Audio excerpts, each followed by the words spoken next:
She wouldn't mind a cup of coffee. She wouldn't mind a winning lottery ticket. You're hearing our voices. That means it's time for It's This Meets That podcast where we watch terrible movies so you don't have to, but you probably should. I'm Russ. And I'm Jared. So here we are, new episode. What have we done to ourselves this week? We watched The Tall Man. I was really excited about this one. Basic premise here. When her child goes missing, a mother looks to unravel the legend of the Tall Man, an entity who allegedly abducts children. Keyword allegedly, I think, in that opening there. Wildly misleading. I had super high hopes. I wanted a Slender Man movie because that's what it was billed as. Yep. And we'll get to it, but... Yeah, there's a lot of misleading stuff about everything about this movie, from I think even the poster to that to budget. Everything is misleading about this movie. We'll tear it a new one. So, quick info: written and directed by Pascal. Would we go with the last name? He's French. Logier. Pascal Logier. Yeah. Shout out to this guy. If you want us to correct the pronunciation of your name, we will. Send us an email. Yes. Send us an email with an audio file of you pronouncing your own name, and then we'll fix it. Please. Please.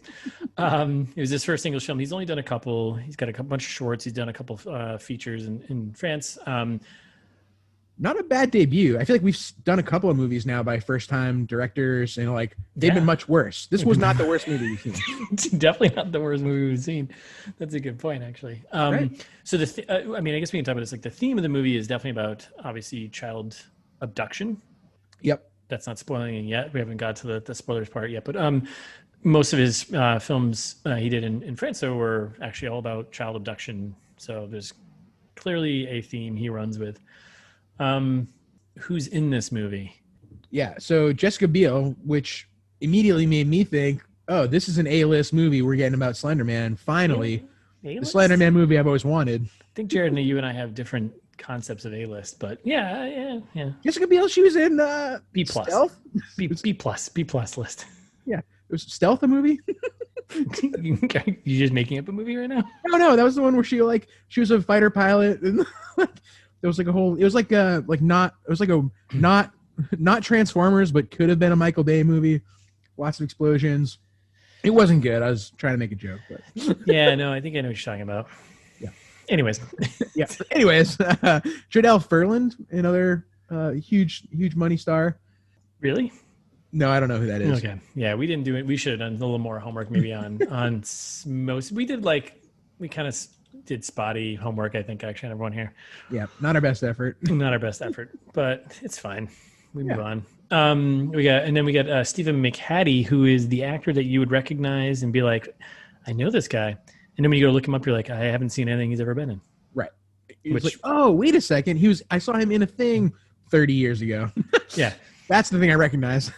Yeah, he's in everything, but he's always a supporting character. Right. And he's great. He's awesome. Kind of creepy looking. Can certainly play the creepy guy, which he does in this. Yep. Yeah. He doesn't play a creepy guy in this. He comes off as being pretty creepy, and they set him up to being creepy. Again, it's another ruse, another trick. Yes, you're right. I assumed he was the hero. Really? Oh, no. Right off the bat, I was like, oh, they're setting him up to be the bad guy. Okay. Anyways, we'll get to it. Yep. And then the other, I guess, probably more known, maybe, William B. Davis. Right, which I like to think the B stands for Billy. I want him to be William Billy Davis. Yeah. Okay, I see what you're doing there. Jesus Christ. So, Willie Billy Davis. Yeah, right? It's fun to say. It's kind of fun to say. All right, so Willie Billy Davis. Yeah. He used the cigarette man in X-Files. Yeah, playing the sheriff. Huge claim to fame. Yeah. So there's the four main characters. There's obviously a bunch of other. Sure. Yeah, I guess we can call hard to call anyone a main character in this one. I think Jessica Biel is obviously, she's definitely a main character, and yes. Jodelle Ferland is definitely a main character. Well, we can argue about that. Okay. How did this movie do? So don't think it had a domestic box office release. Internationally, did about 6.7 million. Did really well in France. Makes sense. Yep. He's clearly got a following. No. The writer's right here. You listening? Are you paying attention at all right now? Yeah, but I was like, wait a second. Why? Why? This is a particularly appealing movie to French people. I guess I don't. Yeah, because the writer-director is French. So 6.7 million international, and then video did like 1.3 million. Budget, I couldn't find any hard details in this one, but of the few spots I did find, said $18 million for a budget for this movie. Do you think this is an $18 million movie? 100%. I mean, Jessica Biel is expensive. When you're B plus, B plus. She's married to Justin Timberlake, right? Still, that doesn't mean you get all automatic, I'm saying she's A-list. She's an A-list star. She probably is 8 million of the 18 million. That's so many millions. What else did you spend money on in this movie? There were like 3 set pieces. Well, there was no set pieces at all. It was just like, hey, here's an empty hotel. Here's an empty town. Right.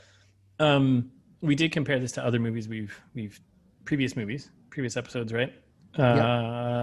Force of Nature was 23 million, and 23 million, and then Speed Kills with John Travolta with the whole VR experience was 22, I think it was. Yeah, and so that's what I'm saying. I think we're seeing a trend here of bad movies with one A-list star, like Mel Gibson or John Travolta. They absorb half of the about $20 million budget, and then the rest goes towards, I don't know, gasoline in the case of Speed Kills. But the blowing up of Speed. They didn't even actually blow up any boats, did they? In that movie? No, I'm just saying using the gas to run the boats. Oh, yeah. That makes sense. Say about that. Yeah. Gas expensive. It's it's up there. Shout out to Big Mel, sponsor us. Yeah, Exxon, whatever. Sure. Great. More stuff I got to cut out. Thank you. So that's the quick info on the movie. This movie is listed as a crime, drama, mystery, horror movie. Disagree on definitely the horror part of this movie. So yeah, Hollywood pitch. What do you got? All right, hear me out on this one. I think I've got a good one. Good one. Again, this is like, I wouldn't say an A-list Hollywood pitch, but get out of here. This is a Jessica Biel quality Hollywood pitch. All right. Meaning A-list. So, 2003's Texas Chainsaw Massacre remake, starring Jessica Biel. Jessica Biel, right? Did she star in it, or I didn't see that one? Yeah, she's the hero, and so I think that's another reason why I said it fits perfectly, because Final Girl. Coming into this movie, she steals a baby, and spoilers. Spoilers for another movie that we're not even talking about. No, spoilers for this movie also. Oh yeah. We haven't gotten there yet, but Jessica Biel is stealing babies left and right every movie between 2003 and 2012. How many babies has she stolen then from 2003 to 2012? We'll never know. And so Texas Chainsaw Massacre meets An Inconvenient Truth. Now, this one I need to explain. If you're not familiar, please do. An Al Gore documentary about global warming. I think almost everyone knows An Inconvenient Truth at this point. It's out there. At the end of this movie, by the way, my Is This Meet That is probably from the last, 5 to 10 minutes of this movie. Like very, very spoiler driven. So Jessica Biel ends up giving this big long rant about how like the world's awful and how she did these kids a favor by stealing them. And I think hold on, are you getting into spoilers here? Do we need to? Yes. Oh, okay. Deep spoilers. Yeah. Yeah. Very deep. Okay.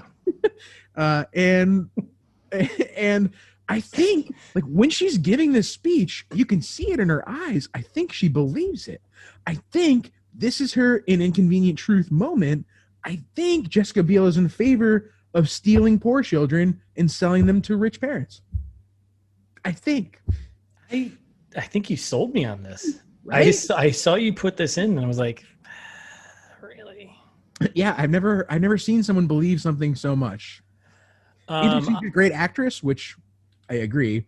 B+, Or I, on the other hand, went a little bit the other way. I went Rambo First Blood meets Slender Man. Sure. All right. You need to explain yourself, I think. Well, that's fine. So, I mean, she's by herself against an entire town. Okay. That is pretty much Rambo First Blood. That's the part you're taking from Rambo. It's mostly about PTSD and coming back from but the part of majority of the movie is like him surviving against an entire town. Yep. Sheriff. Yep. This is might even be in the Pacific probably in the Pacific Northwest as well, where this movie takes place. Fair enough. And she also does some crazy Rambo type shit in this movie. Yeah, you're right. You're right. That's a great point. Like obviously scaled down. It's like, is it? I don't know. We're gonna get to it, and you're gonna see, and you're like, actually, yeah, this might be a little, First Blood-esque. And then meet Slender Man, which I think this was actually just this taken the basis of the story of Slender Man. Well, at least for whoever wrote the description of the movie, not for the person who actually wrote the movie. I'm assuming they're two different people. Yes. Because it's not true. Yeah. Well, yeah, right. And then the actual Slender Man movie came out in 2018. Yeah. I wanted a Slender Man movie in this case, and it disappointed me. Disappointed. I'll throw a bonus. It's This Meets That. I got a little excited. I also said it could be like Prisoners meets Jeepers Creepers. Okay. I haven't seen Prisoners, so it's a pretty dark movie about child abduction. Oh. Yeah. All right. It's pretty dark, but Jeepers Creepers is stupid, so it kind of balances out maybe. Yeah, dark and stupid. That makes sense. That was like this movie. Yeah. Very not dark. I guess the content was dark, but also dark lighting. Like a lot of the movie was too dark. Yes. Like I couldn't see something moving. Like what was going on? Yeah. All right. So that's it. Hollywood Pictures is pretty good. Yeah. I feel good about those. I feel good about all those actually. Thank you. I feel good about mine. You're gonna at the end of by the time we get done with this, you'll be like, yeah, yours actually makes more sense. You're right. You're right. Inconvenient Truth, a documentary. All right, come on. Is it time for Fast Facts? Oh, it is. So this time around, little tone shift. The whole movie's about child abduction. They open the movie. We're going to talk about it, but with a crazy stat, they say 800,000 children go missing every year. And so both of our instincts were to check that out. And turns out, at least in 2012, that was true. That was from, there's a long Reuters article that I was reading about missing children in 2012. Crazy year. So instead of regular Fast Facts, just like a little PSA, go check out missingkids.org. It's a really good organization that tries to help return missing children to their families. So yeah. Look at us. Look at you. Yeah, now we can be dumb again, but yeah. All right, PSA is over. Now we're going to spoilers and be stupid. Yeah. Starting off. Spoilers now officially, even though Jared already spoiled the entire fucking movie. That ship has sailed. Yeah, that ship has sailed. At this point, if you're still listening to the show, you should know spoilers are bound at any point. Yep. Shout out to our listeners. We just like to surprise you when we're going to spoil the movie.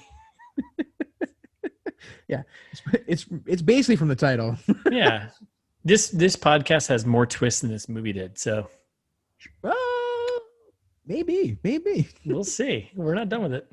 Let's find out. So, I think it's important to note that in the ever-going saga that Russ and I are working on in the background here of trying to expose this indie movie money laundering. You mean it's serious investigative journalism? Yeah, the conspiracy. Yeah, we're talking about it for sure. Yeah. Okay, yeah. This one I don't think falls into that category. There were very few studios mentioned. No, yeah, there's a couple of studios. Producer list seems normal. It seems like a normal movie for like $20 million. Yeah. Easy $20 million. Yep. And then trying to get on the horror bandwagon because horror movies actually make a shit ton of money because they're usually cheap, but $18 million for horror movies is not that cheap. Yeah. So I think maybe that's what they tried to do. Maybe they tried to get into like a horror category. It's not a horror movie at all. Like even all the marketing for it is like selling it as a horror movie. But again, I think that was just to like, that's another twist. Yeah. The twist is the movie wasn't good. Is that a twist or is that just... I expected this to be at least fun. Fun. Okay. All right. So speaking of fun. Speaking of fun. All right. So the movie kicks off with, I'm just going to get right into describing what happens, right? So we open up on a a deputy sheriff and the character we don't know quite yet. It's what's his face there? Oh man, I'll have to edit this out. Stephen McHattie, the character who looks creepy, but he's got a long trench coat. Yeah, I assumed he was a detective because he's with the sheriff boys, whatever. Same, yeah. I figured he was some kind of police officer, something like that. He still looks, kind of creepy and sketchy. But so they're walking out of a cave, right, and coming back to police cars, and then they get in cars. But so this is kind of intercut with some of the facts about the missing children stuff, right? So I think actually it starts off with after like the production company, credits roll. We get the first fact about 800,000 children go missing every year. Yep. Yeah. And my first thought was after I was like, holy shit, is that true? Yeah. That was my first thought. I was like, really? Yeah. Jesus Christ. My second thought was, is this movie doing a trailer for itself in the movie? I was like, the way they're cut, like just the way it was cut at the beginning, I was like, it's like in a world where 800,000 children go missing every year. But then it's got like, so it's intercut with this, right? And then it cuts to them like walking in this cave and they're having a chat. And then it cuts back to like another, interstitial there. And it's like most return within days. And I was like, okay, so is that 800,000 number actually accurate? Like what's, well, that's reported missing. So reported. So I did a little digging, as I think you did too. I think we both had the same reaction. We're like, holy shit, 800,000 kids. That's the saddest thing I've ever read. Yeah. I was like, okay, this movie's a downer right off the bat. I was like, I had no idea. That's crazy. Eye opening. Let's look into it because it is a movie. It could be made up, but I don't think you would just throw those numbers out there and be like, sure, just make this up. There is a basis for that. You could easily find the number of missing children, and like, why wouldn't you do that if you were the people making the movie? Yes. So I did like just some quick searching. So it's reported. So reported means that like anytime a kid runs away, it's reported. So one kid can run away 3 times. Each one counts as a report. It's not like one kid. So okay. So sure. Maybe that lowers number. It's still a crazy number of times that someone running away from home 3 times is divided by 4, and it's 200,000 children. Yeah, so. it's still that's still too many. Way too many. Way too many. But then in like 2018, so this movie came out in 2012. And then I think the FBI actually reported in 2018, 2019 that 400,000 were reported. So like, okay, that's a drastic reduction, like 50% in 6 years, which that's kind of weird, right? Like what happened that sounds like someone fixed a reporting bug to me.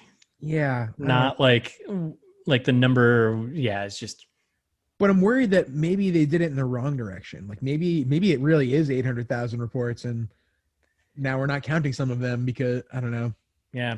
So still crazy. And so we cut back to, cops and detective coming out of the cave. And then it cuts back to another like fact. And it says 1,000 leave without leaving a trace. Now, I don't know if that was just for the movie or not. I don't know. Like, yeah.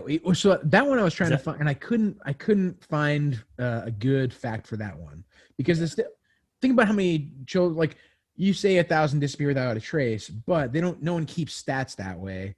Like the way that the stats are kept is like if there are 400 or 800,000 reports in a year, it's however many kids are still missing next year, regardless, right? Like they're not, unless they're returned quickly. Like you can't just say it's 1,000 because it's 1,000 compounded over years of missing children every year. I don't know. I guess, but I'm not an expert on missing children counts, so stats. Yeah. Fair enough. And also the time of counting is the thing. Yeah. We need to work on better counting, I think, overall. Yeah. We'll pretend this isn't being recorded around the election. Because it's not going to come out until like Christmas. That's true. Good point. All right, so then we get that. So clearly, it sets the tone for the movie, and we were kind of like, oh, what's going on? There's a cave, and there's cops coming out of it, whatever. And then we cut to a doctor's office. Right, doctor's office with Jessica Biel. Well, I have a comment about the doctor's office thing because I thought she was the only doctor in town, pretty much. But anyways, so we cut to a doctor's office. Jessica Biel's there, and I don't think it's a doctor's office. I think it might just be like a medical room in a jail or something like that. So, just from what we know later. So like a doctor's office. Sure. Sure. I mean, I hate to break it to you, but an office can be anywhere. Yes, a doctor's office in a prison is different than a doctor's office in a doctor's office. Yeah. So Jessica Biel's there, and she's kind of all banged up, and there's like glass being pulled out of her face, bleeding, disheveled. Yeah, I was like, all right, this is pretty brutal. Like she's getting chunks of glass pulled out of her face, and then our detective there, does he have a name other than he's Lieutenant something? I think I don't. Yeah, Dodd. I think Lieutenant Dodd. Sounds about right. So yeah, Lieutenant Dodd, who's played by Stephen McHattie there. He's just like, and this is like the beginning of the misleading, right? Right. He's just like, looks at her. She's all, distressed, whatever. And he looks at her and says, "Are you okay?" Yeah, are you okay? No. Do I look okay? Not really. And then he's basically like, we ain't found shit. Right. We haven't found him or any of the others. Yes. And this is an immediate, so I wrote a note here, and it's kind of a quick assumption where I was like, oh, they didn't find her son. Right. Spoilers. Anyways. So then we get to my favorite movie trope. You love this. In horror movies is 36 hours earlier. Oh, yeah. I was like, classic. We're flashing back to figure out what's wrong with Jessica Biel's face. Thank God. And then we get more credits in this. So a little behind the scenes for our listeners here. Russ and I explicitly said, let's move this one along. Like, let's not spend a ton of time talking about stupid stuff. And we're still in the credits here. We're probably 10 minutes in recording. Yeah. Yep. So just so you know, this is going to be a two-parter. Yes, off the bat, most likely. Yeah. Jesus. So anyway, that's when we get a Canada / France co-production, and I was like, "The fuck does that mean? Like, did France chip in money for this?" Like, yeah, probably for their big director there, Pascal. Yeah, like, are Canada and France paying for this movie? I think pretty much. I think they're on board. They want to tell the truth of missing children in the USA. Is this the socialism that we've been warned about? Countries paying for shitty movies now? This is it, pretty much. Okay. Yeah, so then we get established. Okay, so we're out in the mountains. We get a shot of a train, which is definitely a Canadian train, right? Like the train rolling through town is like, I think they look different. Well, yeah, they're a little bit nicer. They're kind of cleaner.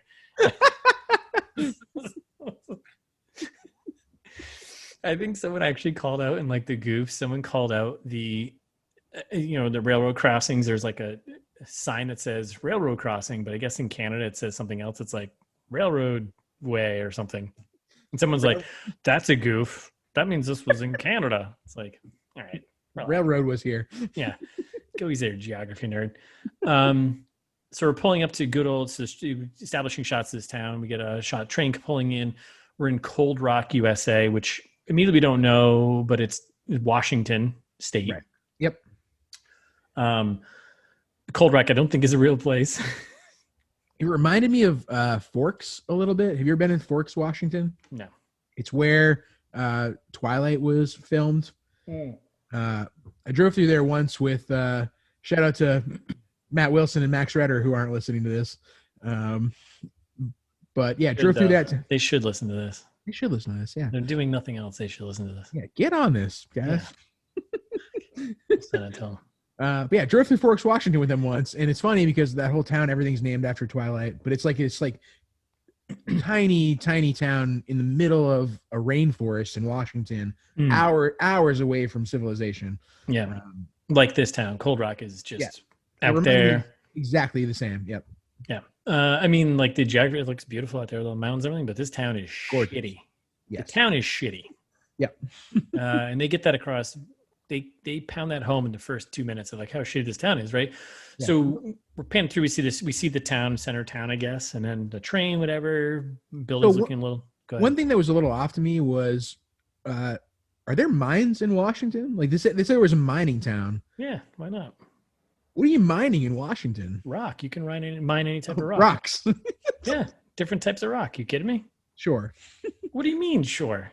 It doesn't seem like you're not mining anything valuable in Washington. Like, are you mining gold? Are you mining coal? Are you mining? No, you can still there's definitely rocks out there. You can like my town was a mining town where I grew up. Yeah. Seriously? In Connecticut? Yes, absolutely. That's baffling. Yeah, we made the best rock in town. That's all there is to it. Fascinating. No, I assume like lumber or like a more traditional. You would think Washington. Pacific Northwest to be like trees. Yes. Lumber. Every shitty town in Washington is trees. Yeah. Nope. Mining. But yeah, you don't just mine for fucking gold like what do you think this is? I don't know. I guess you're right. It's fine. So all right, so we basically establishing this town is just really shitty, and then it kicks in with a kid narrator. Some girl is narrating. I get spoilies from closed captioning because a lot of times I watch our movies on closed captioning, and almost my mistake with a few movies ago. But yeah, exactly. And so it says Jenny. Oh, it says Jenny says.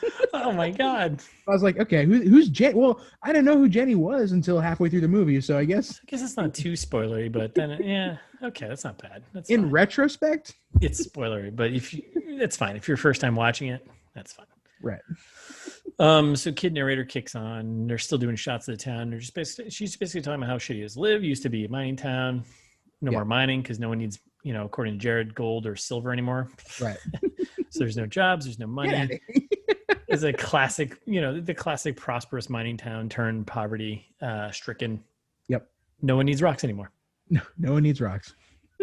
Not at all. And that's when we roll up to the clinic.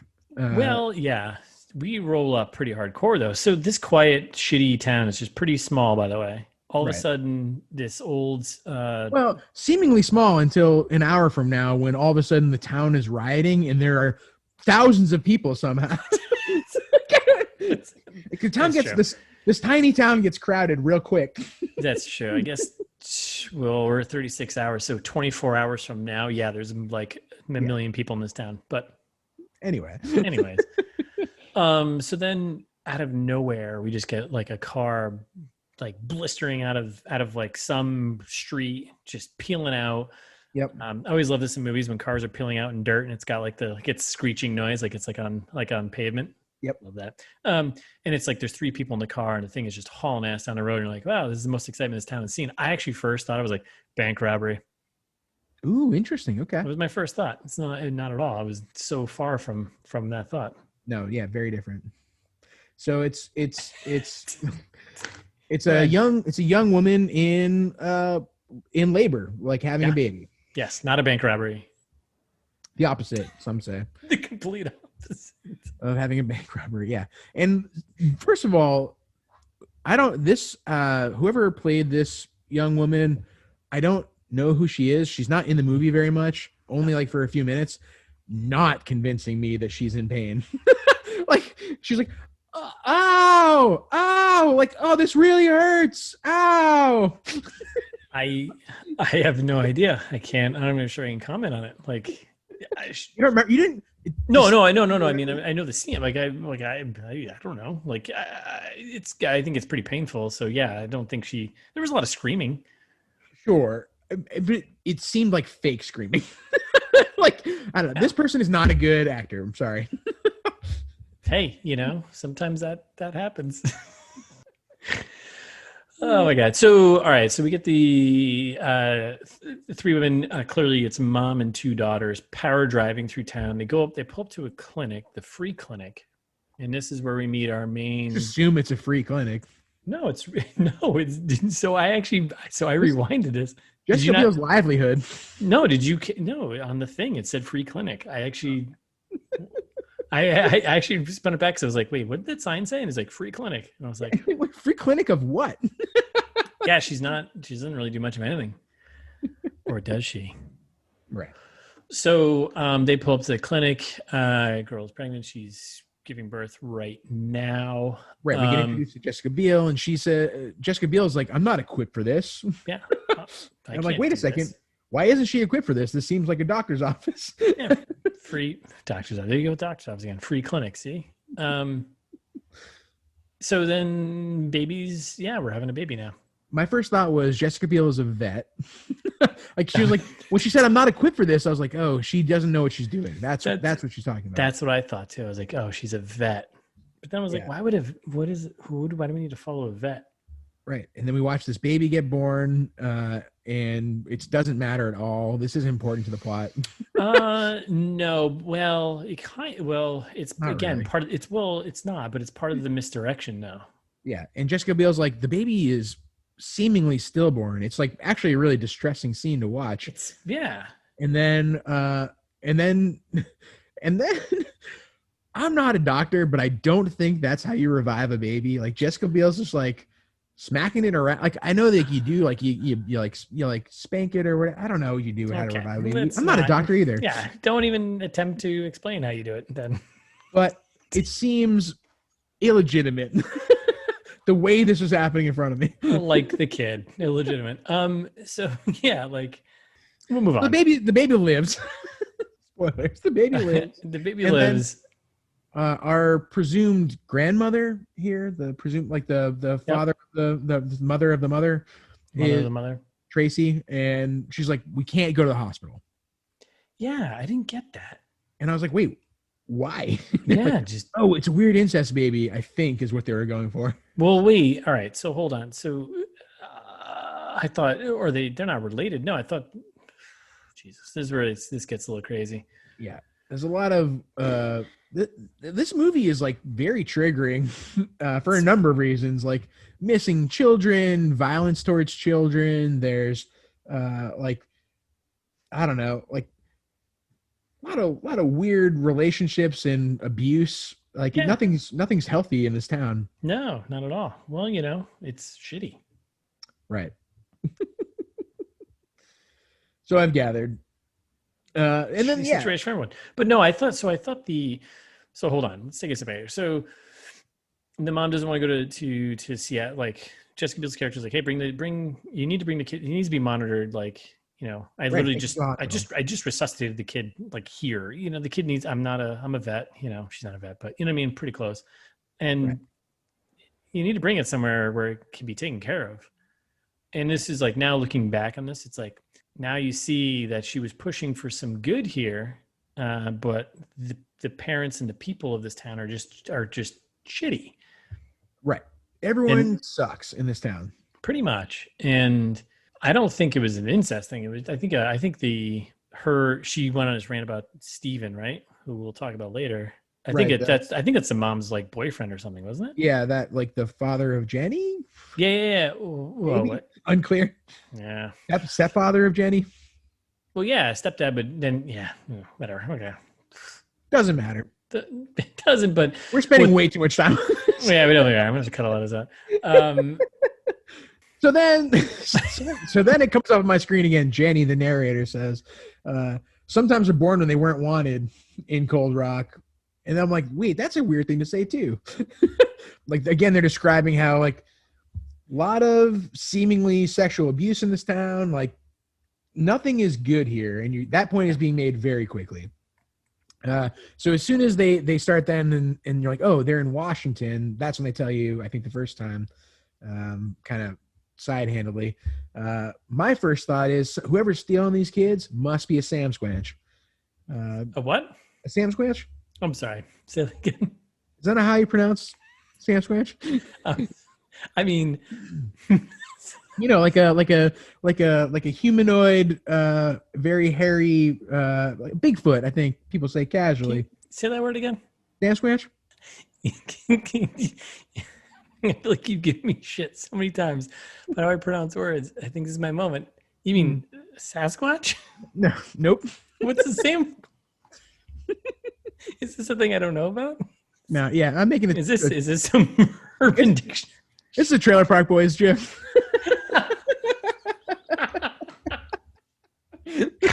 Oh my god. Yeah, I love a good Sasquatch. Oh my god, you got me on that one. And then more credits. There's definitely more credits.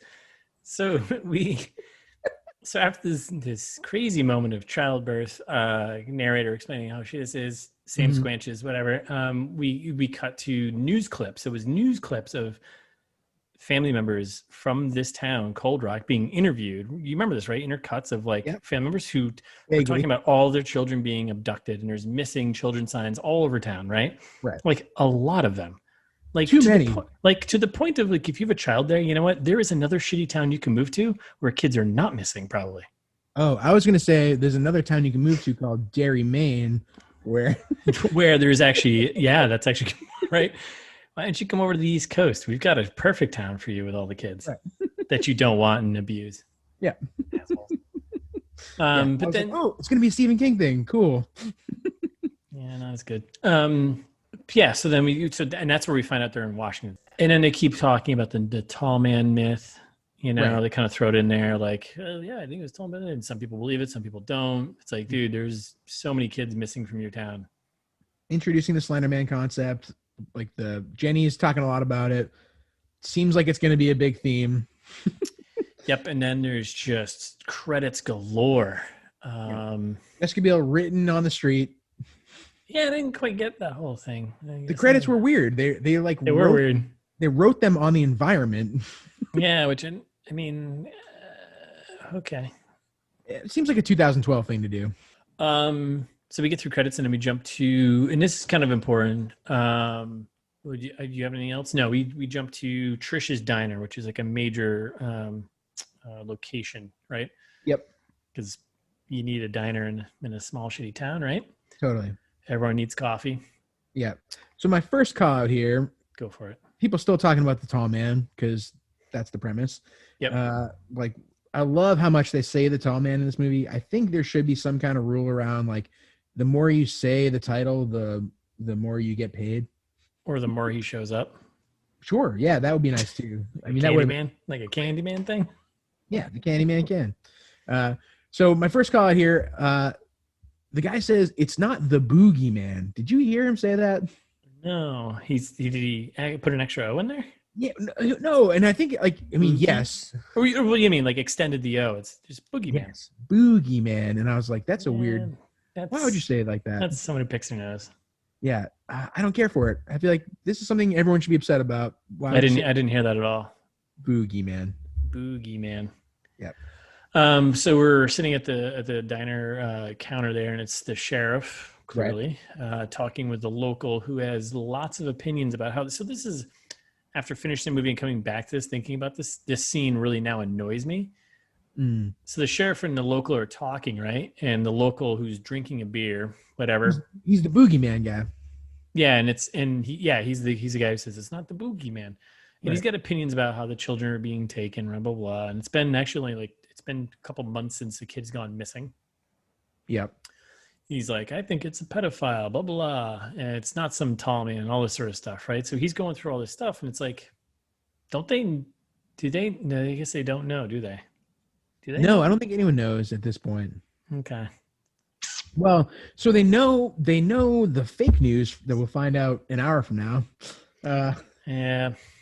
But they don't know what's actually happening. Like the kids keep disappearing. It seems to be a big problem in this town. They're like, oh, look, there's like old woman Jenkins who lost her child, but poor lady out there. And Jessica Biel's like, yeah, she wouldn't mind a cup of coffee. I should bring her one. And then the local. Yeah, is like, she wouldn't mind a winning lottery ticket. Okay. Yeah, that's weird. Weird thing to say. I also think like they're speaking about missing children so casually. Yeah. like it's over a cup of coffee and a beer. It's like, yeah. And I'm like, at this point, I don't understand where this movie's going. I don't either. And then we get the detective rolls in, right? Right. So then that's when she goes outside, right? And she offers a cup of coffee to the beleaguered mother here. Yes. So there's a what's her name? What's her name? Mrs. Johnson. It's Mrs. Johnson. David Johnson's mother. I don't remember. Yeah. Okay, yeah. I'm not sure. I thought she had a first name. Yeah. So Mrs. Johnson, she's outside and she's like crazy, whatever. And she comes up and she's outside and you're like, oh, she's a crazy lady. Jessica Biel's like, want a cup of coffee. So she brings a cup of coffee out to her, and the lady basically just turns her down, right? Right, which is right. Comes back to bite her later. Comes back to bite all of us later. And that's when you're like, wait a second, how much do people inside know? Like, I think some of the scripting isn't even consistent. See, that's what I'm saying. Like, if this is what bothered me about this was that like this locals, we're gonna find whatever. We're in fucking spoiler town. I can talk about later in the movie, but like this pisses me off because like the guy, they all know Crazy Lady Johnson, right? Yeah. And she's got this theory, and she already explained it to them. And there's always already a shrine, and this guy is talking about he's got an opinion about how the children are stolen, right? And he's basically, it's weird because he's just like telling us as the audience this false information, but he actually knows or believes Mrs. Johnson was outside, because we do find this out later. Right, exactly. This movie is riddled with fucking stupidness. The in-movie logic doesn't hold up at all. No, it doesn't at all. Like. So all right, now I feel better about where I was going with. Like I was trying to get there with that my first comment. So fucking I'm leaving that in because that makes sense, because she knows and she told everyone and all the entire town knows. So yeah, this is going to be very confusing for the listeners.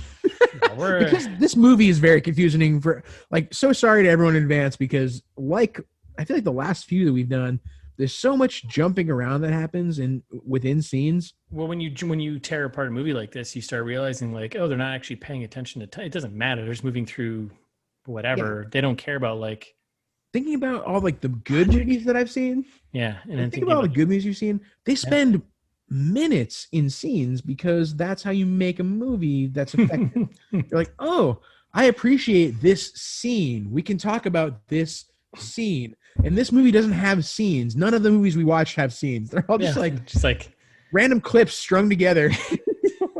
it's like sketches just kind of tied together with less logic, actually. Maybe we unlocked the secret. That's what makes a good movie, is like actually having scenes. Yeah, actually, thinking about logic. Right. Anyways. So my first thought is we show up in a junkyard and I'm like, who's this rapist in the junkyard? Because I assume this is the guy that probably impregnated that girl. It is. Spoiler. It is. Steven, scumbag. Yeah, scumbag. I literally wrote, we meet Steven, scumbag, that sex up the daughter who had the kid in the beginning of the movie. Right. Yeah. Right. And like the dialogue in this whole scene doesn't make any sense to me. I think they assume that you already watched this movie.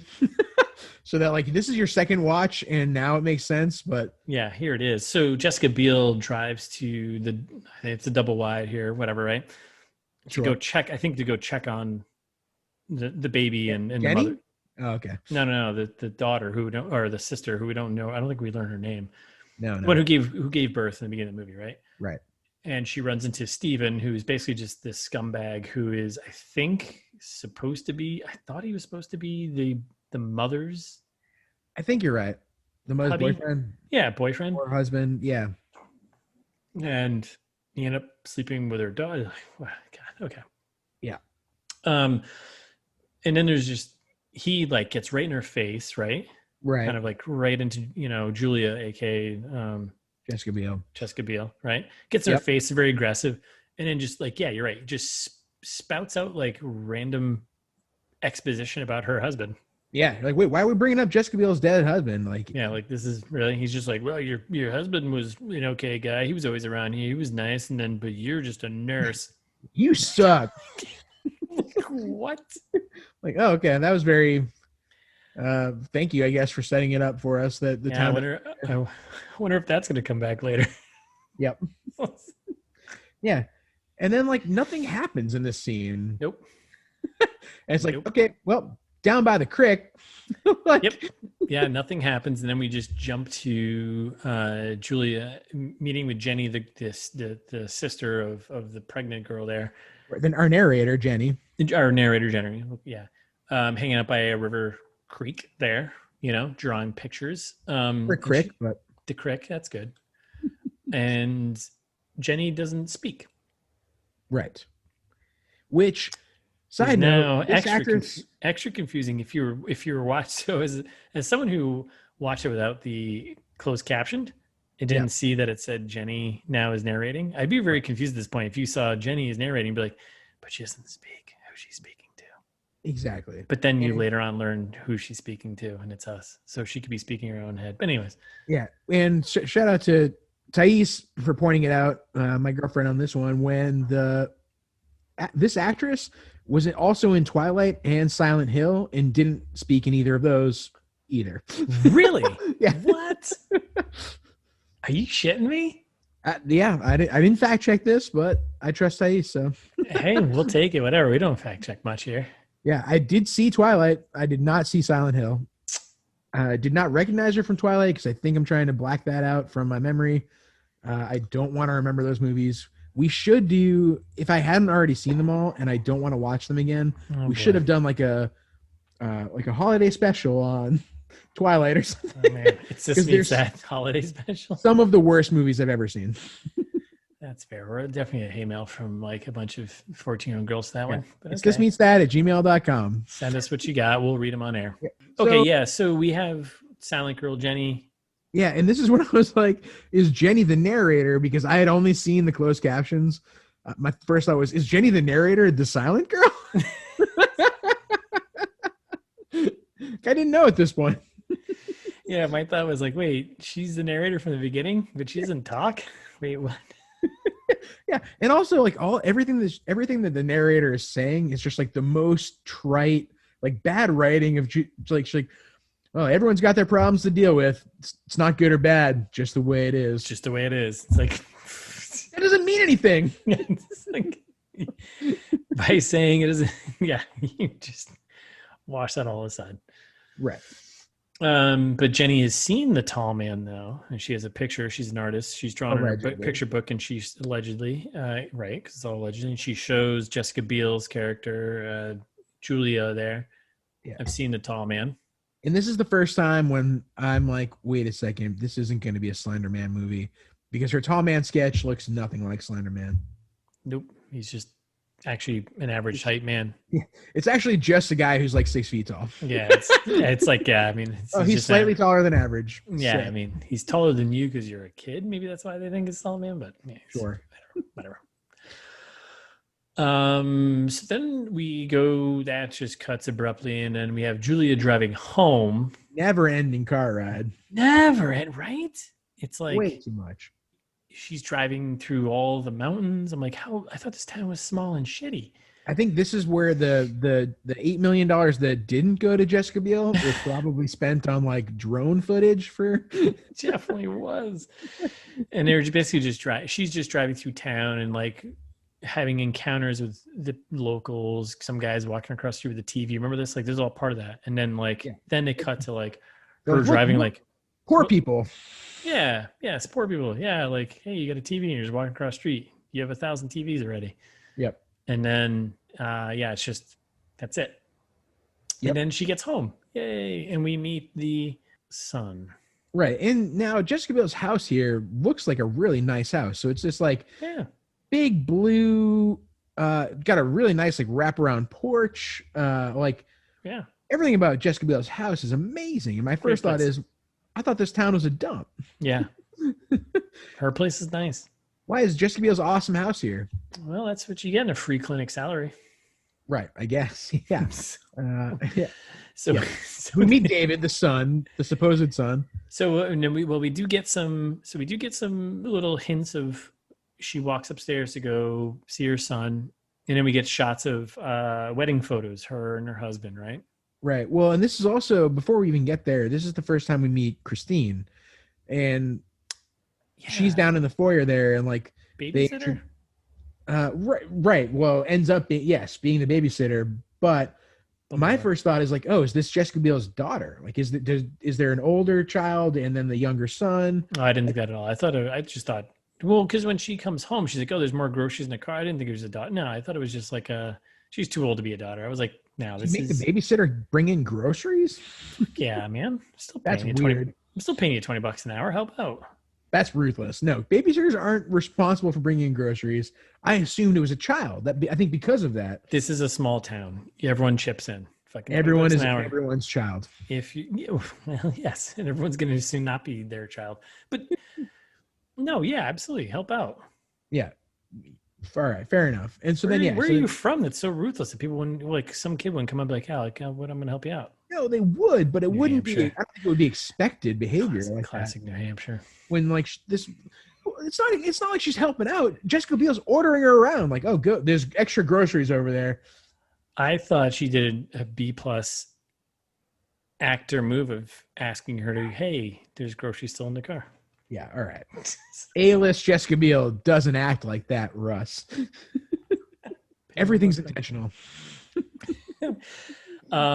So then she goes upstairs. Yeah. So she goes upstairs. She meets the son. I'm gonna throw this out there right off the bat. I was like, because I thought this movie was billed as a horror movie, and right off the bat, I was like, this kid looks creepy.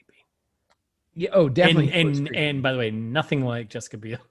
No, shout out to the actor who plays this kid. You look creepy, just in general. Sorry for your loss. You have, yeah, and yeah. Like a very Damien type. Yeah, that's what I thought. I was like, okay, this is where we're gonna head here. I was like, okay. Yeah, and spoilers, Christine does kind of go with Damien later, but.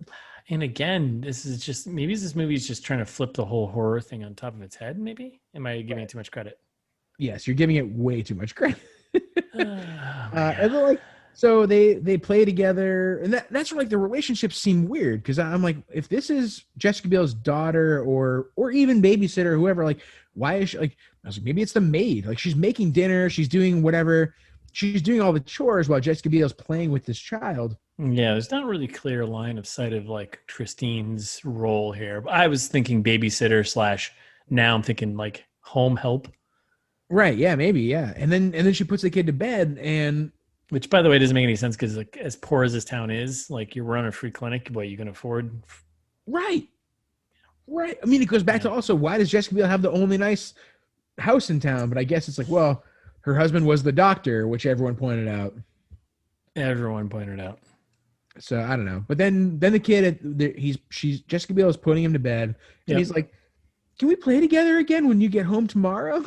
I was like, "This is the saddest line delivered by any child actor." It wasn't very good. His whole complaint about the Brussels sprouts too was pretty weak too. Yeah, because we're having dinner. It's like we're having Brussels sprouts. He's like, "Ew." Yeah, boo! I hate Brussels sprouts. I'm a kid. Yeah, you're gonna love them. You're gonna love them 20 years from now, kid. Unless you go missing. What do you get? A little char on those bad boys? Maybe a little Parmesan? Balsamic? Say right now, bake your Brussels sprouts, right? Get them hot as crispy. Possible. Yep. And then you throw actually a little honey balsamic drizzle on them and shake them all up. Yep. Boom. Done. Yep. If this whole movie thing doesn't work out, we could start a food podcast. Sure. That kid is going to love them, but he's gone missing, so who doesn't matter. All right. So we're kind of like establishing like this normal life for Julia and her son, David, who doesn't look like her at all. And there's a very aggressive storm happening in the background while this is all going on. Julia brings David, to bed, puts him to sleep, comes back downstairs, and she's hanging out with Christine, babysitter / daughter / I don't think it's not her daughter. Could be, actually, it's true.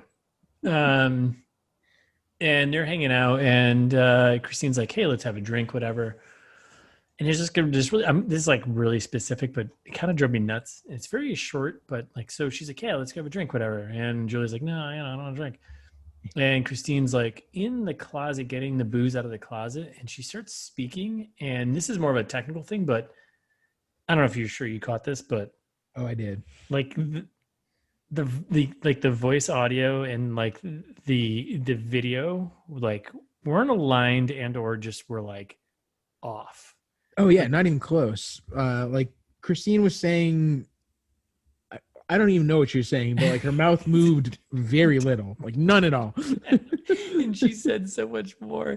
It was as if like, did like the sound guy like forget to turn on the recorder at that time? He's like, fuck. And they're like, we got to move on. And then like they came in later, like overdubbed it or something. It looked like a really bad overdub. And like, cut. And we're good. Ship it. And then they cut over to Julius, and she's in there talking, and it just feels like so. Yeah, you definitely did a little, which is very common, but it was just so bad, like so separating. It was just like you did a good job of the old ADR here. So yes, terrible. It stood out, which is like like that stuff never should stand out, but it so stood out in this whole scene. So yeah. Yes, and that's when Christine comes around the corner with like this super nice liquor set. There's a couple of really nice like decanters of it looks like maybe brandy or whiskey or something. And I was like, wait a second, if everyone in this town is so poor, everyone's just complaining about how everyone's so poor, like where does this nice liquor come from? Yeah. Like, and still I have the question of who is Christine? Like what is her relationship to Jessica Biel's character Julia here? Like they still could be mother-daughter to me. It's a big question mark. We'll have to find out later in the movie. So Christine convinces Jessica Biel to have a drink. Let's have a couple of cocktails, whatever. Yep. And Julia's like, no, I'm not, she first is like, no, I don't want to drink, whatever, right? And then right. Christine immediately dives into how important the husband was to the town, right? Yes. Remember, like, just which like, is weird. Again, like, cool, you're the second person to bring this up. Thanks for the weird exposition. I appreciate it. Yeah, like, can we just hang out and have a drink? Yeah. Okay. And then we cut quickly to Jessica Biel, Julia, if you will. Yeah. Just drunk. She's like, well, I guess I'll have one. Yeah, and then we cut to her just being drunk. Wasted. Yeah, she has like maybe a quarter of an inch of whatever this liquor is in a cup, and then all of a sudden it cuts to stumbling all over the place. And now, hey, I will give them maybe it could have just been jump in time saying, hey, they had more than what was shown. That's fine. Sure. But my biggest problem is we definitely both there's no Jared, what's the first book you pick up when you're shithoused? Yes, I had exactly the same note. It's always Homer's Odyssey. Absolutely. Always. I actually, it's around here somewhere. I always just have it open. Yeah. If I had a nickel for every time I opened Homer's Odyssey while I was wasted, I would have 1,000 nickels. At least 1,000 nickels. I've known you for a long time. You'd have at least 1,000 nickels. Yeah. I'm a big Homer guy. I know you are. And I'm a big Odyssey guy. And every time I was caught reading it. Yeah. I mean, it's just, we would have at least 2,000 nickels combined. Yes. I mean, just the amount of pages that you can read. Ugh. What an Odyssey. Really? Okay. We're going to move on from that one. Yeah. I hate this. So then she awakens from her drunken Odyssey stupor. Yeah. To like some and she's just televangelist on the radio. And she was just like sleeping on the floor or something. Hey, happens to all of us, right? Been there. Been there, done that. So yeah, she wakes up and it's like something's television or radio's cranking out some televangelist about I don't know. Yeah, television shit. You're gonna burn. Well, you're gonna burn. You're probably gonna die. She's gonna come find you and burn you. I was like, Jesus. A lot of burning. Yeah, it's like, man, it seems just relax. We don't need to do that. So she's heading down the stairs, like, oh man, this is okay. This is where the horror part's gonna happen. Yep. She gets downstairs. She goes and she shuts off the radio. It's just the radio was on. Yep. Shuts that off. She goes in the refrigerator, opens the refrigerator. Did she drink milk, by the way, straight from the carton? I got really angry about this and I wrote that down as a note. I was like, who drinks milk out of the carton? I know it's a trope. I think it's more like an 80s thing. But why is it a trope? Do you know any people in real life that do that? No, I live alone. And I still pour stuff into glasses. Yeah, I lived alone for a long time and I always poured things either in a glass or like got things that were single serve and it didn't matter. It seems like, I don't know, I've drank things out of a carton one time. I was like, I don't know, this feels just a little rude. Drinking milk also kind of makes you a psycho. I don't someone who's lactose intolerant, I agree. Like, yeah. I don't know anyone that drink. I mean, I do know, shout out to Matt, who I don't think listens to the podcast, but he's going to know. Yeah. I know like one person who drinks milk. like actual like cow milk? Yeah. Like, hey, 2%, give me a glass? Yeah, guy loves milk. And so does Jessica Biel, apparently. Apparently Jessica Biel, yeah. No, I was like, that kind of threw me for a loop too. I was like, well, hey, whatever. Yeah. Hey, when in Rome, when you live alone, Well, Jessica Biel, I think, so call me out on this if I'm making it up, but I think there's a pretty famous Got Milk campaign featuring Jessica Biel from way back when. Thanks to the Dairy Association of America. Shout out to the Dairy Wow. Association. Are you thinking there's some, is that like a little, there's no way. I think this is a deep cut shout out way. to Got Milk. I feel like you call me out for giving. I give, and you take. No, I give credit for some random stuff. And you're like, there's no way. I am no way giving you credit. No, there's no way. That's too deep. This is Got Milk related. And or do you think it, hold on. Deeper cut. Technical difficulties? Nope. Missing kids, milk carton. And sounds like you just solved the mystery, Scooby-Doo. Yep. So she's drinking milk out of the carton, and guess who goes missing? Well, and her son. Before that, though, while she's drinking the milk, did you notice? Because you didn't. I can assure you didn't. I did. I noticed in the background the Christine sitting on the floor. Yeah. Christine wasn't there in the background. Oh, wait, what? The first time she was? The first time she was? I don't know, man. I don't know. Was this a goof? Well, they reveal Christine, and then I'm like, wait a second. Christine wasn't there a second ago. Yeah. Because was the camera, because Christine was on the floor in the closet where the booze was. Yeah. Anyway, Christine's on the floor. All right. Yeah, spoilers. So Christine's on the floor, wrapped up, a little bloody. And so, why is she bloody? Like it looks like she has like a gag in her mouth. Yeah, because you can't tie someone up without blood being spilt. All right, I guess. It sounds like I know what I'm talking about, but I'm just saying. Yeah, that's a weird thing to say, right? I said that way too smoothly, didn't I? Yeah, you can't tie someone up with a little blood. Yeah, I mean you can't make an omelet, scramble a few eggs. Yeah, just a little blood, bud. Well, yeah, I mean, clearly this was like all right, well. What? No, it's fine. Go. What was the next point that you're going to make? Well, clearly this was a poorly planned job from the person who was stealing the child, which is another sign that this wasn't some, boogie man to the tall man, right? Yeah, not because who like the people are home. Like this is just poorly planned. Well, they were waiting till nighttime, storm, hoping everyone was asleep. Jessica Biel comes down, drinks her milk. A little throwback to her, got milk / hey, kids going missing. Yep. And I think it was just a quick run and grab thing. Yeah, I think Christine just got knocked the fuck out and tied up. It makes sense. The end, Yeah, so this is squarely Christine's fault, right? Like, yes. There's no possible way it's not her fault. 100%. She's definitely 100%. Like, she screwed up. Like, I don't know. I think she was in charge of protecting the child from, not to be confused with Disney's The Child.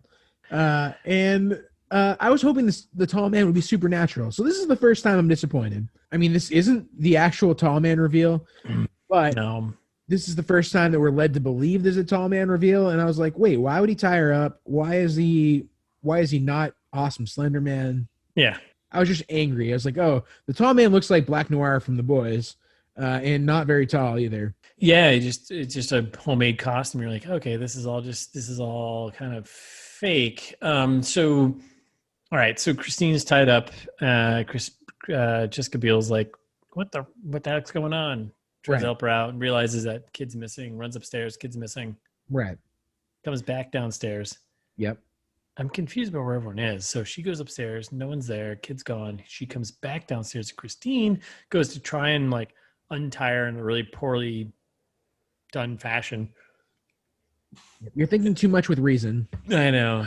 Fuck. There's a logic. And then out of nowhere comes quote unquote the tall man, or right, whoever the kidnapper is in this case. And we're gonna call it kidnapper because that's what it is. Has David, her quote unquote son, right, looks at them and then walks out the door. And then Jessica Biel gets up to go after them and trips over a chair. Right.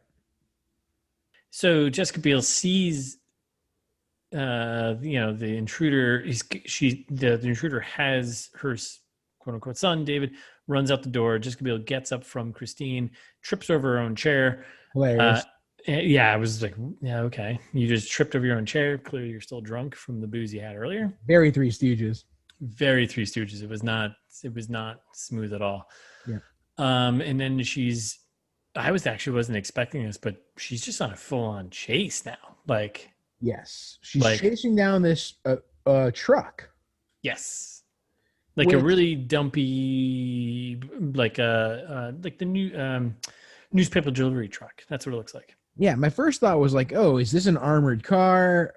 Is this an ice cream truck? Like, I had a lot of confusing questions. Mm-hmm. And at the same time, so ice cream truck, I definitely would not confuse it for an ice cream truck. No. I don't know where you're from. I know you're from, but I don't know where you're from. But I mean, I know where you're from, but that's not what ice cream trucks. I'm sure you have some weird ice cream trucks. Yeah, I had a lot of complaints about the truck because at the time I was like, oh, this makes it more interesting. This makes the movie maybe the plot. But then spoilers for later on, when we find out that the person here is David's mother, Mrs. Johnson, you're like, wait a second, what? Why does she have this kind of truck? Yeah, like, why do you have the creepiest truck in town? Well, again, it's poor town, so you get what you can get, but like, yeah, none of it makes sense. Like this scene makes a lot of sense if you only think about it before you know the reveal. Yes, and then when you actually go back and think about the movie, you're like, this makes no sense. Why? Yeah, and also Jessica Biel is like, I feel like Jessica Biel is like kind of tall and muscular compared to Mrs. Johnson here. Yeah. I mean, I gave you Rambo First Blood. Just saying. Right. Exactly. You're right. So she runs out of the house. All right. So we got what we think is Tall Man, but I think as the audience, I was like, this isn't Tall Man. This isn't a horror movie. This is not who that is. This is Johnson. This is Mrs. Johnson, clearly. Has the kid. They run out, and Jessica Biel goes chasing after them. And then it's, again, the truck. We talked about this truck. Truck is moving not very fast, and then Jessica Biel is just like, well, she's like T-1000 running after this truck. Like, yes, grabs on the back of the truck. Actually, more Indiana Jones fashion, I would think. She grabs on the back of the truck. I was like, oh, this is exciting. This is fun. Awesome. Hanging on, and they hit the like one pothole in town, and that like throws her off. Right. And this part got me chuckling a little bit. So she's holding onto the back of it. She's in her robe. She's hanging on the back of the truck. Yeah. There's no possible way this happens. No. She would have severe injuries. So hold on. So which part? One, hitting a pothole, just a whole, I don't think you're going to you wouldn't get knocked off a truck that bad. I don't think she could hold on to the truck as well as she was holding on to the truck in the first place. Really? Okay, that's fair. I mean, I don't know. I thought I could hang on. Could I hang on to that truck? I was like, I could hang on to that truck. I thought she should have got bounced off way sooner. And that's fair. And then I buy that too. She's getting dragged. She's getting literally dragged at like 40 miles an hour. So she gets bumped off with a speed bump off, holding on, like she's like hanging on the back. She gets bumped, and then she drops and somehow grabs onto the bumper of the truck and is being dragged. Her shins, the whole bottom half of her legs are being dragged on the pavement. Now, I've never been dragged by a truck ever. Sure. Pretty sure I have. No, I have not been. I'm imagining that's pretty fucking painful. Yeah, very much so. Like, wildly unrealistic. And especially after the beating that she got in her own house. Like, she took a nice beating from herself, falling down in that chair. Right, exactly. Yeah. That chair knocked her the fuck out. Yeah, and then all of a sudden she's like chasing this truck. She catches the truck. Like, she's mangled. Yeah. There's no way she's not mangled by now. Yeah. So she's on the truck. She lets go. She gets tossed off the truck. Right now, the truck is kind of moving, and we're nighttime. I don't know what time. What time do you think we're at right now? Take a guess. I'm guessing 6 p.m. Are you serious? Yeah. The kid went to bed at what time? I don't know, 6. All right. All right. So you're wrong. It's probably like 10. It's probably like 10. 10? Sure. She got drunk, woke up in the middle of the night. It's got to be like midnight, 1, 2 in the morning. Well, I'm basing this off of my 3 pages of notes later when all of a sudden it's 5 a.m. when they tell you the time. which seems like. Oh wait, did they tell you that? Did I miss that? Yeah, you did. Oh, what? I totally missed that. Because now I see this, I get really sensitive. But these movies are like 36 hours earlier. I'm like, well, let's think about the time it actually is right now, because it definitely is not 6 p.m. It is definitely like it's way after the diner when it's 5 a.m. Yes. So right now, that's where I'm like, oh, I don't know, maybe it's like 11, like midnight. I don't know. It's pretty early, I think. All right, well, let's go with Pacific Northwest. Cold Rock goes to bed by 11. Sure, Pacific time. Yeah, that's right. I guess I'm thinking, EST. You're thinking hours of difference. That's right. It's 3 hours. So all right. So she gets dragged. She lets go. She kind of rolls around, which, by the way, I think also be super painful once you let go and then just kind of roll, because then like your limbs are just flopping around and you're just getting like. Yes. I remember when I was getting my motorcycle license and we went to like motorcycle class and they were like, yeah, you know how people just like roll off of things on the street in movies? Don't do that. Don't do like you will hurt. Like that's why motorcycle people wear leather, because it's like that won't that won't embed itself in your skin. Yeah, it's supposed to reduce like the burn, right? Like right. Yeah. So she's on the ground in her robe, definitely fucked up. And then the van is an attack dog. Well, the van stops and she somehow, kind of in all this chaos, somehow cleverly outsmarts the person of interest here, Mrs. Johnson, aka Tall Man 2. Right. Tall Man gets out of the van, whatever, and she outsmarts him, goes around to the blind spot, rolls underneath the van. I'm like, this is pretty clever for someone who's just been through like that much. Like if I was dragged by a van, which one I wouldn't be, because I would have given up probably like 2 minutes in. I'd be like, you know what? I'm gonna figure out some other way to solve this mystery. You're gonna be disoriented. Yeah, I'm gonna be a little messed up. In your head, you got a concussion. Yeah. And she rolls underneath the van, sees the feet. Mrs. Johnson gets inside the van, and then she rolls out and she goes to open up the other side, so the passenger side of the door, because that's where her quote unquote son is sleeping, right, David? Yep. She opens it up, and out of nowhere, a dog just jumped. Where was this dog before? Why would this dog would have been livid? Oh yeah, I mean, this dog would have been livid when that van stopped. Yeah, and I like how the kidnapper, the presumed kidnapper here, is like listening to coverage of themselves on the radio. Yeah. Where it's like, oh, and there's a kid missing. Like, send all patrol units out to blah blah blah. Like, yeah, it's like, wait, what? So this is kind of fun too. So the dog jumps out, attacks Jessica Biel in her robe, and there's definitely a great moment of stunt double Jessica Biel with a very clear giant foam arm thing underneath the. Did you catch that? Yeah, that was pretty great. Oh yeah.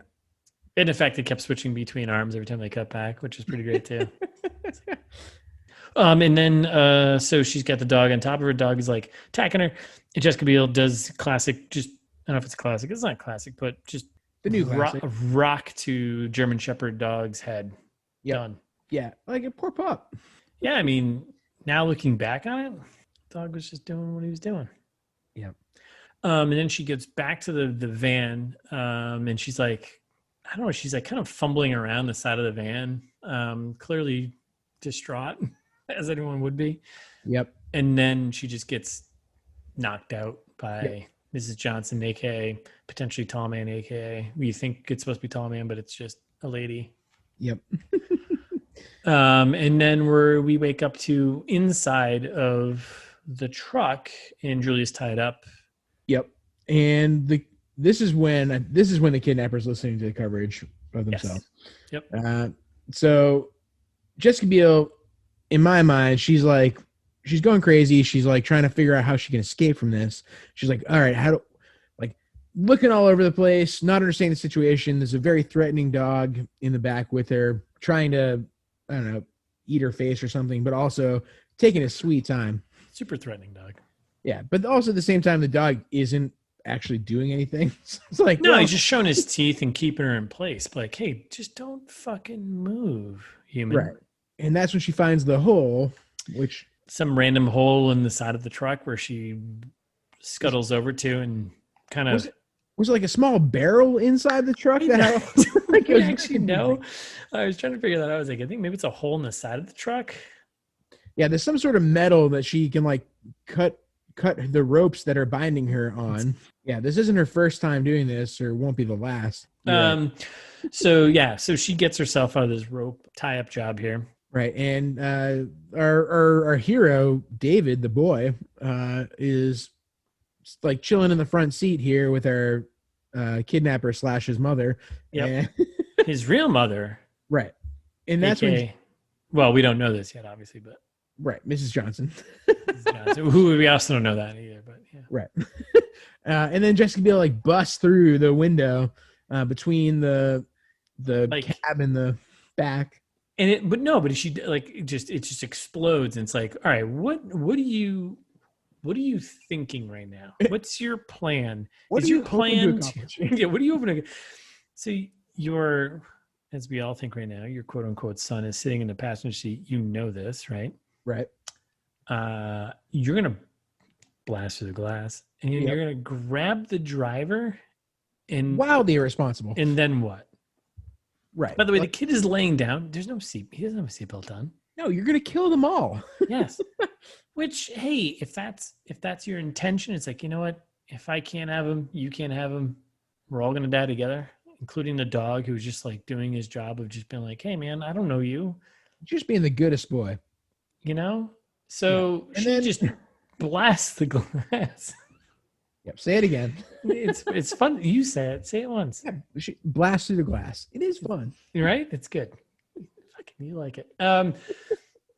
And this scene also takes way too long. There's a lot of like long. So she's struggling. She's trying to choke out the driver, and it's also crazy. Swerving. The kid is barely waking up, which is like, dude, are you serious right now? Like, mommy?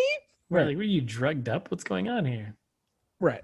And then they're struggling, and then the dog is like gnawing at her leg in the back. Right.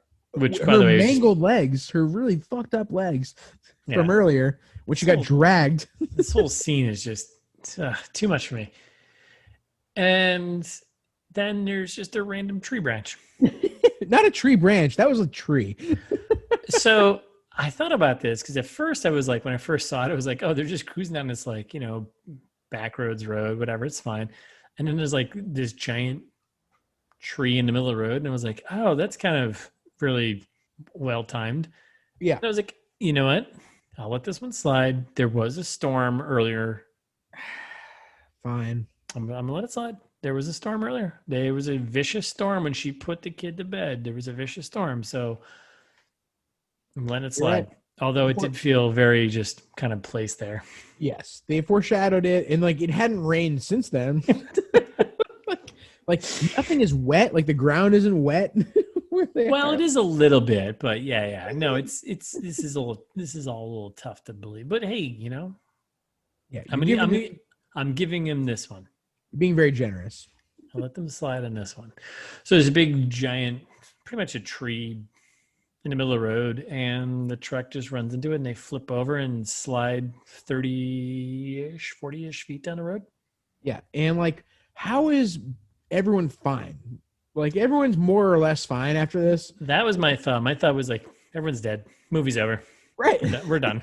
Like kid's dead. The dog's dead. Jessica Biel's dead. They're all dead.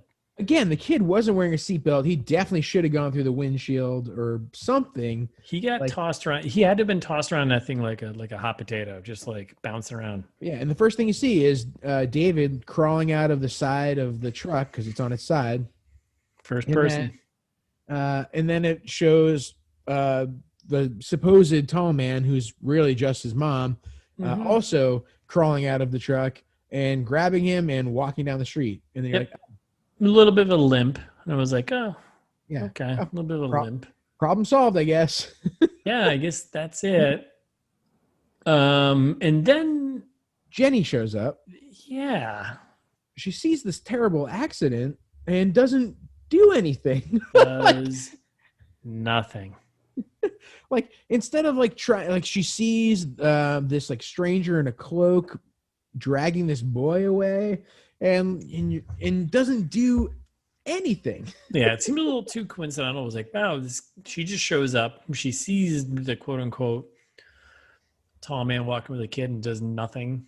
And she just bikes away too. And then we get 2 seconds later, Julia just Chuck Norrising the back of the door of the truck to kick it. Yeah. Somehow. Yeah, she just like powerhouse opens the back door and just pops out. And I was like, oh, this scene is not over. I thought it was gonna cut and just move on, but nope. We're still moving here. We're gonna let Jessica Biel blast through these steel doors real quick, and then yeah. So, and by the way, the dog definitely did not survive. Right? You don't think so? Well, I don't know. Like the dog was the only one who didn't. Like the dog didn't pop up. That's true, I guess. Yeah, and I guess he was probably kind of mangled after she bashed him with the rock. I don't think they loaded the dog back in. Oh, you're right. No, yeah. Good call. Dog didn't go back in the truck. I think the dog was like on the side of the road still. No. The dog totally was in the truck. The dog was mangling on her leg when she. It was. Yeah. Then. Yes. Oh, you're right. All right. Well, rest in peace, dog. Rest in peace, Cujo. Yeah, you're the biggest loss in this movie. So, after we get through Jenny not doing anything about this, Jessica Biel's character, like you said, explodes from the vehicle and like just starts wandering into the woods. Limp, I was like, still in the robe. Just this is not at all how I pictured this movie going. No, me neither. I was like, oh, okay. I want Slender Man. So she's on a hunt, and then she just comes across some footprints. This is what I'm saying. Again, this is Rambo First Blood here. She just like she spots footprints. She's like she's on the hunt. Is that when she falls into the quicksand or whatever it was? Yeah, the quick mud, whatever it was. It's kind of lame. I was like, really? Really? After all this? Yep. And like this is finally when they acknowledge that she's actually pretty mangled. Like this is when she after she pulls herself out of the mud, she's sitting there and addressing her wounds finally. And you're like, oh, yeah, they were exactly as bad as I thought. Not quite as bad as I assumed they should be, but they're pretty bad. Like you had a dog gnawing at your leg for and like the half mile. The person that she's chasing, Mrs. Johnson, and David, they didn't wander into the woods. They wandered down the street. Like, what would compel you to just like go straight into the woods where no one will find you? She saw the footprints. I guess, but come on. I agree. So then, she's okay. Go ahead. Well, I was just gonna say she's like slumbering now under this sign randomly above her head that says "The Tall Man." You remember that? Yeah. So this all right. So a couple things. So she goes. She dumps through quicksand, whatever, right? But the other thing too. So she's tracking through the woods, and I was like, "You've been badass this entire time." Yeah. Right. And then you get into the woods and you just start yelling your kid's name. Right. David. Yeah, like you just ruined everything. You ruined all surprise, blah, blah, blah, right? Okay.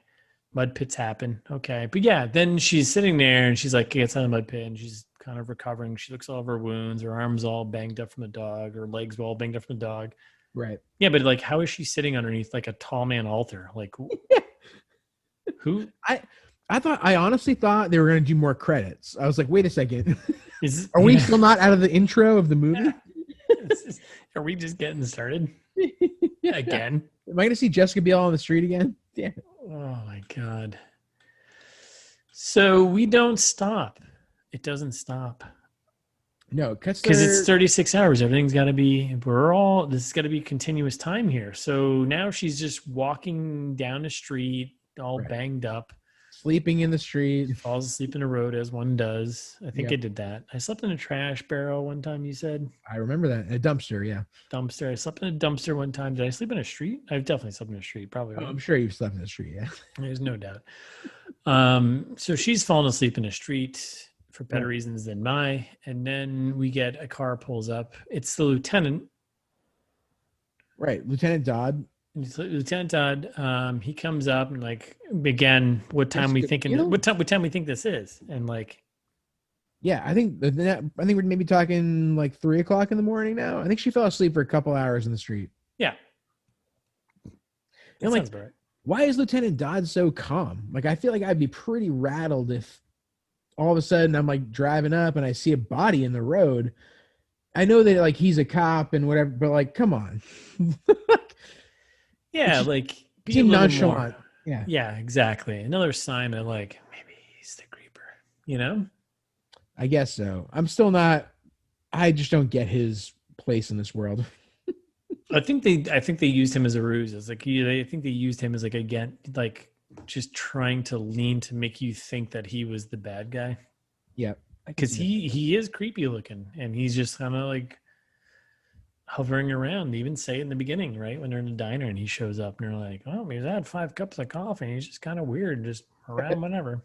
Yeah, and to be fair to you, this is when he loads her up in the car and they start driving away, and he goes, classic cop line, we're gonna get that son of a bitch. And then Jesus. This is where I say credit to you. Then I wrote, is this guy the tall man? Thank you very much.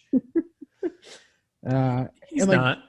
But then I was suspicious because he brings her to the diner. And I was like, why would you bring her to the diner and not a hospital? That was my first thought too.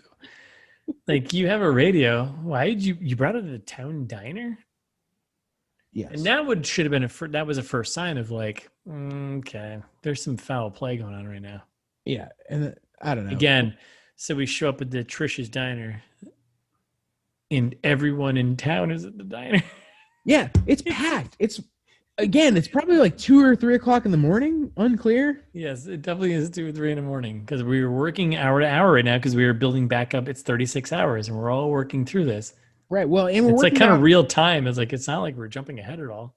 Yeah. Not only that, but like, I think that we're very close to when we get the 5 o'clock in the morning signal. Yes. So like, it's probably like 2 or 3 at this point. Definitely. In the entire town, all of the characters we've spoken about, other than like Jenny and, you know, whatever, the kids in the beginning, right, are in this diner right now. And I imagine that the woman that runs the diner, I'm imagining her name is Joan. No, she's Trish. Sure. It's Trish's diner. All right. Well, she rolls up immediately and looks at Jessica Biel and she goes, "You're hurt, sweetie." You're like, "Yeah, fucking thanks, Trish." Like, yeah, I'm bleeding out of every hole right now in my face. Like, this is terrible. Isn't that better than saying like, "Thanks, Joe"? I mean, that's pretty good too, but yes. Thanks, Trish. Yes. Thanks, Karen. Like, why does everyone hate her? Like, I don't know. Like, because like everyone, as Trish is like, "Oh, you're hurt, sweetie," everyone is giving her a stink eye. Jessica Biel is getting the stinkiest stink eye. Big time. 3 o'clock in the morning in this diner. And she's been like mauled and destroyed, and here she is. I was like, she talked about how revered her husband was in town, and I was like, oh, did she kill her husband? Is that what or is Jessica Biel? This is my first thought where I was like, oh, maybe Jessica Biel's the villain. I don't know. That was so. At this point, I was like, I didn't know what to think. My thought. I'll be honest, I didn't think that she was a villain at this point. I thought that the town was actually in on.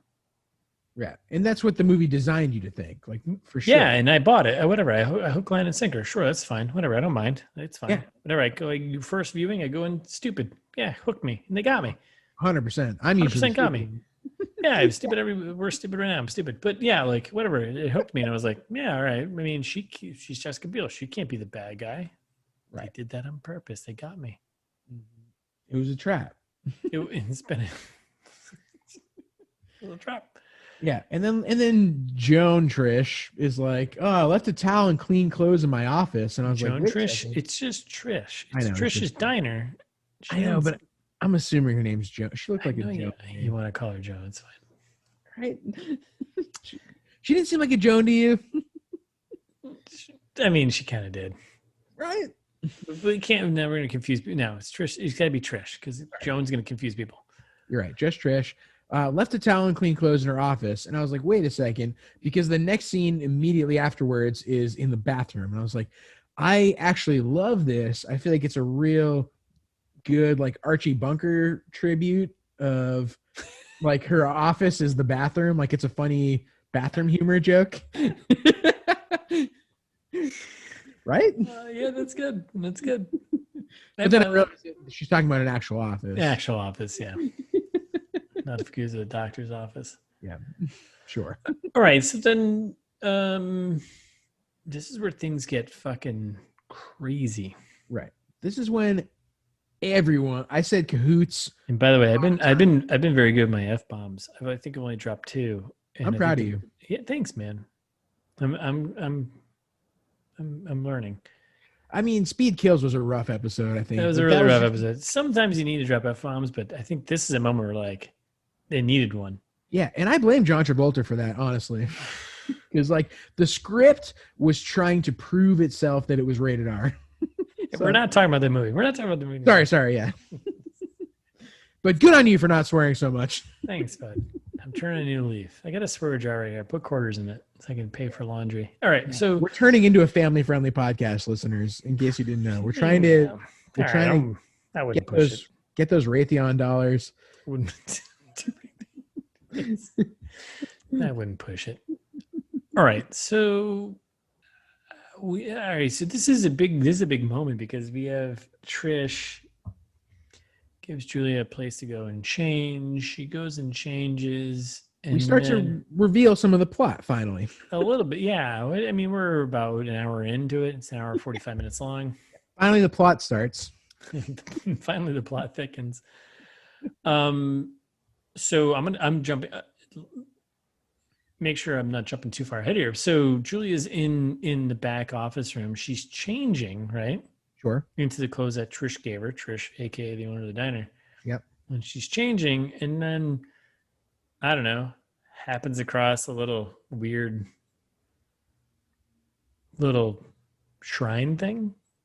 Yes, a weird little shrine thing. Is that appropriate? Is that a right thing? Like, no, I think yes. I mean, that is the next thing that happens here. Oh no. I know. I take it back. Hold on. This is important. So Julia's changing, and she's like by the window, and she spots the local drunk guy and the sheriff outside. This is the first thing, right? Yep. And they're yelling at each other outside. And it's not.